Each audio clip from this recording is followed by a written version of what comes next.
ਅਸਲਾਮੁਅਲੈਕਮ। ਇਹ ਲੋ ਜੀ, ਇਹ ਟੂਲ ਚੱਲ ਰਿਹਾ 585 ਵਾਟ ਦੀਆਂ ਤਕਰੀਬਨ 16 ਪਲੇਟਾਂ ਦੱਸ ਰਹੇ ਭਾਈ। 585 ਵਾਟ ਦੀਆਂ 16 ਪਲੇਟਾਂ ਤੇ ਟਾਈਮ ਜਿਹੜਾ ਹੈ ਤਕਰੀਬਨ 4 ਵੱਜ ਗਏ ਆ ਤੇ ਤੁਹਾਨੂੰ ਚੈੱਕ ਕਰਾਉਣੇ ਹਜੇ ਜਿਹੜਾ ਪਾਣੀ ਹੈ ਨਾ ਇਹਦਾ ਚੱਲ ਰਿਹਾ ਜੀ। ਸ਼ਾਮ ਦੇ 4 ਵਜੇ ਧੁੱਪ ਬਿਲਕੁਲ ख़त्म है। ਧੁੱਪ ਜਦੋਂ ਪੂਰੀ ਹੁੰਦੀ ਹੈ ਭਾਈ ਉਹਨੇ ਦੱਸ ਰਹੇ ਸੀ ਜਿਹੜਾ ਟੂਲ ਫੁੱਲ ਪਾਣੀ ਦਿੰਦਾ ਹੈ। ਇਸ ਟਾਈਮ ਤੇ ਧੁੱਪ ਨਹੀਂ ਹੈਗੀ, ਸ਼ਾਮ ਦੇ ਤਕਰੀਬਨ 4 ਵੱਜ ਗਏ ਆ। ਹੁਣ ਤੁਹਾਨੂੰ ਵਿਖਾਉਂਦੇ ਆ, ਇਹ ਵੀ ਬੜੀ ਕੀਮਤੀ ਸ਼ੈ ਹੈ ਜਿਹਦਾ ਸਾਰਾ ਦਾਰੋਮਦਾਰ ਇਹਦੇ ਉੱਤੇ ਵੀ। ਇਹਨੂੰ ਕਹਿੰਦੇ ਇਨਵਰਟਰ ਹੈ ਜਿਹੜਾ ਬਿਜਲੀ ਪੂਰੀ ਕਰਕੇ ਅੱਗੇ ਮੋਟਰ ਨੂੰ ਦਿੰਦਾ ਤੇ ਇਹਦੇ ਜ਼ਰੀਏ ਟੂਲ ਚੱਲਦਾ। ਪਲੇਟਾਂ ਦਾ ਕਰੰਟ ਇੱਥੋਂ ਕਨਵਰਟ ਹੋ ਕੇ ਅੱਗੇ ਮੋਟਰ ਨੂੰ ਜਾਂਦਾ ਹੈ। ਇਹ ਚੈੱਕ ਕਰੋ ਜੀ, ਇਹ ਪਲੇਟਾਂ ਲੱਗੀਆਂ ਹੋਈਆਂ ਤੇ ਇੱਥੋਂ ਤਾਰ ਇੱਧਰ ਆ ਰਹੀ ਹੈ। ਹੁਣ ਭਾਈ ਬੈਠੇ ਹੋਏ ਆ, ਅਸੀਂ ਇਹਨਾਂ ਕੋਲ ਥੋੜ੍ਹਾ ਬਹੁਤਾ ਇਹਦੇ ਬਾਰੇ ਪੁੱਛਾਂਗੇ ਟੂਲ ਦੇ ਔਰ ਪਲੇਟਾਂ ਦੇ ਬਾਰੇ। ਅੱਛਾ ਭਾਈ ਜਾਨ, ਟੂਲ ਕਿੰਨੇ ਵਜੇ ਚੱਲਦਾ ਹੈ? 8:30 ਵਜੇ ਆਪੇ ਚੱਲ ਪੈਂਦਾ।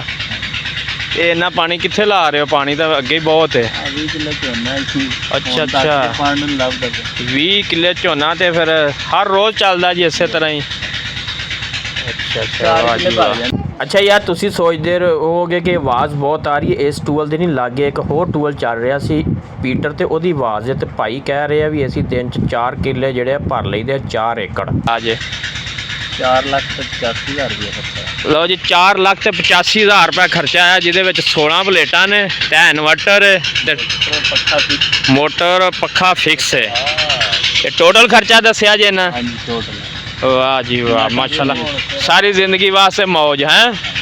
ਭਾਈ ਉਹਨੇ ਕਹਿ ਰਹੇ ਸੀ 4,85,000 ਰੁਪਇਆ ਲੱਗਾ ਹੈ ਇਨਵਰਟਰ ਤੇ ਪਲੇਟਾਂ ਤੇ ਮੋਟਰ ਜਿਹੜੀ ਲਾਈ ਹੋਈ ਹੈ ਤੇ ਨਾਲ ਹੀ ਪੱਖਾ, ਤੇ ਸਾਰੀ ਜ਼ਿੰਦਗੀ ਵਾਸਤੇ ਮੌਜ ਆ। ਅੱਜ ਤੁਹਾਨੂੰ ਇਹ ਛੋਟਾ ਜਿਹਾ ਪ੍ਰੋਜੈਕਟ ਵਿਖਾਇਆ ਤੇ ਇਨਸ਼ਾਅੱਲਾ ਅਗਲੀ ਵੀਡੀਓ ਦੇ ਵਿੱਚ ਇੱਕ ਬਹੁਤ ਹੀ ਜ਼ਬਰਦਸਤ ਪ੍ਰੋਜੈਕਟ ਵਿਖਾਵਾਂਗੇ ਜਿਹਦੇ ਵਿੱਚ ਤਕਰੀਬਨ 46 ਪਲੇਟਾਂ ਲੱਗੀਆਂ ਹੋਈਆਂ ਵਾ ਤੇ ਟੂਲ ਧੜਾ ਧੜ ਪਾਣੀ ਦੇ ਰਿਹਾ ਹੈ।